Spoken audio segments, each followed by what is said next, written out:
जय श्री कृष्ण दोस्तों, व्यसना फैमिली में आपका स्वागत है। दोस्तों, हर महीने की कृष्ण पक्ष की चतुर्थी को संकष्टी चतुर्थी कहा जाता है। यह व्रत बहुत ही शुभ और श्रेष्ठ माना गया है।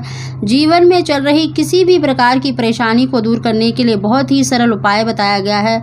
अगर आपको संतान से संबंधित कोई परेशानी चल रही है या धन से संबंधित परेशानी चल रही है तो इस दिन गणेश जी का पूजन अवश्य करना चाहिए और उपाय आपको अवश्य करना चाहिए। दोस्तों, संकष्टी का अर्थ ही होता है संकटों को हरने वाली। गणेश जी देखिए प्रथम पूज्य हैं, रिद्धि सिद्धि के दाता हैं। कोई भी मांगलिक शुभ कार्य करने से पहले गणेश जी का आह्वान किया जाता है, उनका स्मरण किया जाता है ताकि आपका हर कार्य सफल हो। दोस्तों, विशेष रूप से जो गणेश चौथ का व्रत होता है वो संतान की प्राप्ति के लिए, संतान की दीर्घायु के लिए, यानी संतान की कुशलता के लिए किया जाता है। अगर जिन बहनों को देखिए संतान की प्राप्ति नहीं हो पा रही है तो मैं आपसे कहती हूँ कि आप एक बार 12 जो संकष्टी चतुर्थी होती है उनका व्रत करके देख लीजिए। आपकी मनोकामना पूरी ना हो जाए तो मुझे ज़रूर कहना, क्योंकि दोस्तों मैं खुद भी संकष्टी चतुर्थी का व्रत करती हूँ और मैंने खुद गणेश जी का चमत्कार देखा है। अगर आपके जीवन में कोई भी परेशानी चल रही है, किसी भी मनोकामना के लिए, आप गणेश जी का पूजन अवश्य करके देखना आपको निश्चित ही लाभ मिलेगा। आपकी जो मनोकामना है वो शीघ्र पूरी होगी।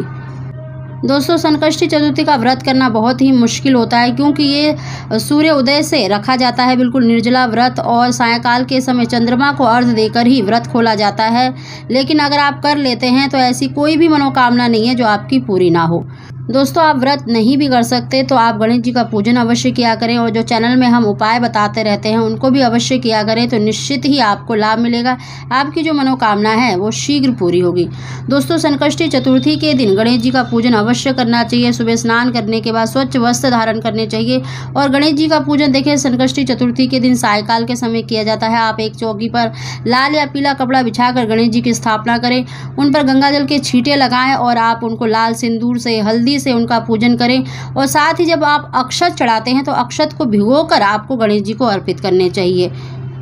जो तिलक आप गणेश जी को लगाते हैं अपने मस्तक पर भी अवश्य लगाना चाहिए। गणेश जी की प्रिय वस्तु जैसे लौंग, इलायची, मतलब हरी ध्रुवा 11 या 21 की संख्या में अवश्य अर्पित करने चाहिए। उनको भोग भी अवश्य लगाना चाहिए। आप पंचमेवा का, केला का, लड्डू का, जो भी गणेश जी की प्रिय वस्तु हैं आप किसी भी वस्तु का भोग लगा सकते हैं। और गणेश जी के आगे धूप दीप जलाकर देखिए गणेश जी के आगे आपको चौमुखा दीपक जलाना चाहिए, यानी 4 बत्ती वाला दीपक जलाना चाहिए। और गणेश जी के आगे आप किसी भी मंत्र का 11 या 21 या 108 बार मंत्र का जाप करना चाहिए। ओम गण गणपते नमः, ओम श्री गणेशाय नमः या ओम पार्वती प्रिय नंदनाय नमः। किसी भी मंत्र का आपको 11, 21 या एक माला का जाप तो अवश्य करना चाहिए और अपनी प्रार्थना अवश्य बोलनी चाहिए, जो भी आपकी इच्छा है, जिस भी मनोकामना के लिए आपने गणेश जी का पूजन किया है।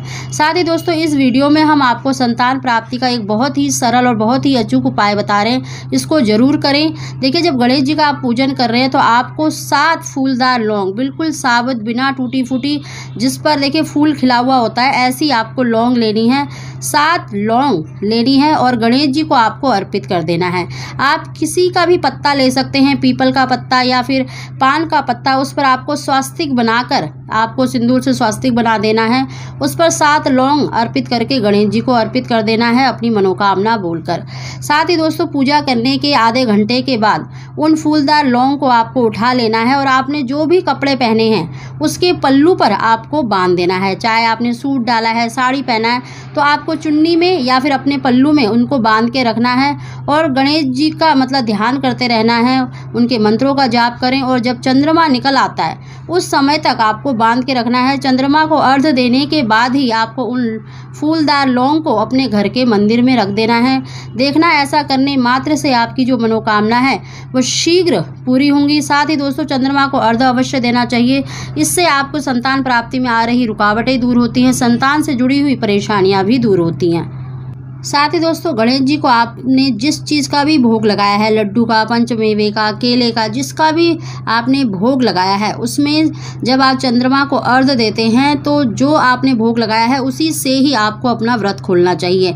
यानी जो प्रसाद आपने गणेश जी को अर्पित किया है वो स्वयं भी मतलब घर परिवार में तो अवश्य बांटें, आपको खुद भी मतलब ग्रहण करना चाहिए। ऐसा करने से आपकी जो मनोकामना है वो शीघ्र पूरी होती है। तो दोस्तों, ये छोटा सा उपाय है लेकिन पूरी श्रद्धा विश्वास से अगर आप इस उपाय को करते हैं तो निश्चित ही आपकी जो इच्छा है वो पूरी होती है, क्योंकि देखिए जो ईश्वर है वो हमारे भावों को देखता है, हमारी भावनाओं को देखता है। तो आप पूरे भाव से गणेश जी का पूजन अवश्य करें, और गणेश जी बहुत ही शीघ्र प्रसन्न होने वाले देवों में से माने जाते हैं। तो आप अवश्य गणेश जी का पूजन किया करें। देखना जीवन में चल रही सभी प्रकार की परेशानियां आपकी निश्चित ही दूर होंगी। दोस्तों, अगर आपको हमारी जानकारी वीडियो पसंद आई हो तो इसको लाइक करें और कमेंट बॉक्स में ओम श्री गणेशाय नमः अवश्य लिखें। आप सभी को जय श्री कृष्णा।